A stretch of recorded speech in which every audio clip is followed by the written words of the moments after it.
International Chardonnay Day this year, we have a fabulous little trio of some aged Chardonnays.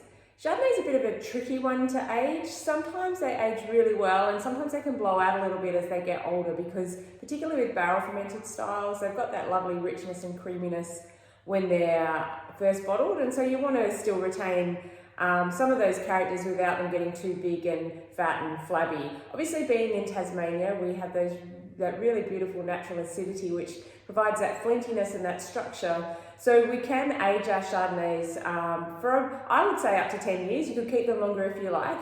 We've got some Chardonnays here ranging from 3 to 5 years old, and probably around that 5 to 7 year mark is kind of my favourite time to drink them, when they've still got some of that freshness and flintiness, but they've got some really beautiful complexity as well. So starting with the 2019, 2019 was a really great year. It was quite dry and mild, not too hot, not too cold, so we had really beautiful fruit in 2019. And this one, you can see that lovely citrus and stone fruit still quite evident on the nose. Obviously not that old yet, so it hasn't developed more of those honey characters. Some beautiful spicy oak there as well. And then on the palate, really integrated but still fresh and vibrant, so that oak and that fruit have melded perfectly together. So you get that lovely combination of the spicy oak and that citrus and nectarine fruit characters on the palate. So still lovely and fresh, but really integrated and really settled down. When they're first bottled, they take a little bit of time just to come together, and that one's coming together beautifully. 2018, quite a different year to 2019. It was a higher yielding year. We ended up with wines that were really lovely and elegant and aromatic and a little bit finer on the palate and a little bit more structured.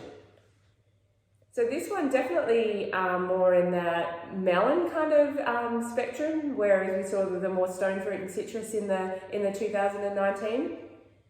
Not quite as open on the nose as the 2019 is, but really quite sort of elegant and pretty, and you get a few of those floral characters coming through and that melon character as well. And then on the palate, it's quite interesting to see the difference. It's rounder and softer, and it's got beautiful length, but it doesn't have the spiciness as much as the 2019. So yeah, that really lovely creaminess comes through, and not so much of the spiciness in the 2018. So really lovely contrast between the 19 and the 18. So we'll move on to the 17. 17, a really low yielding vintage, so quite the opposite to 2018. We had quite poor fruit set, which meant we got a lot of hen and chicken, which meant we had quite low yield. So quite concentrated fruit in 2017. One of the cooler years as well. I can't remember it being overly wet. I think it's quite dry. And this one is definitely the most complex of the three Chardonnays that I have here.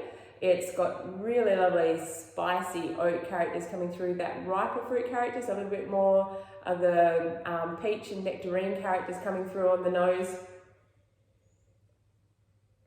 And on the palate, still got that really juicy, flinty acidity, but really delicious creaminess and complexity, and again with that sort of nectarine fruit. So a really lovely little trio of Chardonnays for International Chardonnay Day.